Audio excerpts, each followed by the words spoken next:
The cake was still on the table when the lights dimmed. My sister's voice rang out, "We made something special." A projector flickered to life against the restaurant wall. A slideshow. Our best memories. Their laughter filled the air. Pictures of vacations, graduations, birthdays, Sunday barbecues. But not one photo had me in it. Not one.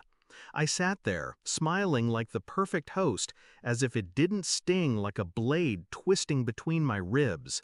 Mom leaned over, her hand brushing mine. "Don't pout," she whispered, still smiling for the crowd. "You know you've always been more of a background type." I just nodded, then excused myself to the bathroom, and in that quiet stall, I pulled out my phone. One email, one attachment, one sentence. Then I slipped it back into my pocket, washed my hands, and returned to the table like nothing had happened. They didn't know I had just lit the fuse. I used to believe family was unshakable. When I was younger, I bent myself into every shape they asked of me. Babysitter, errand runner, emotional sponge.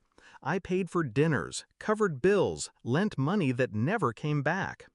But love was always conditional. My brother's successes were celebrated like royal coronations.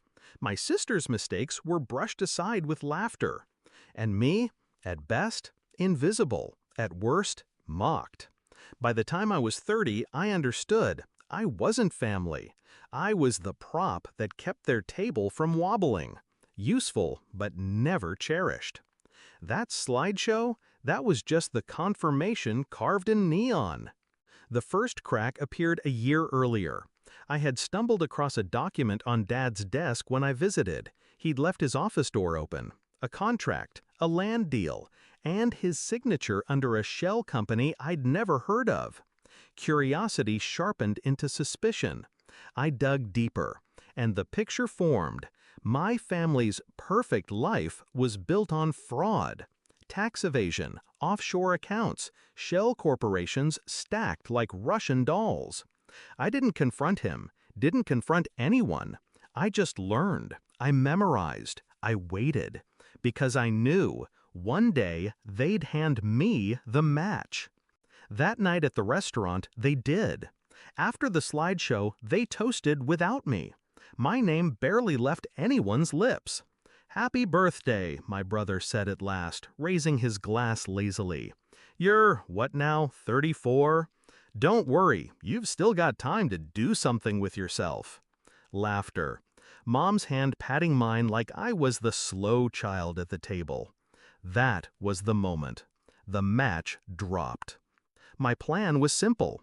I had already compiled everything: account numbers, contracts, hidden properties, falsified tax returns.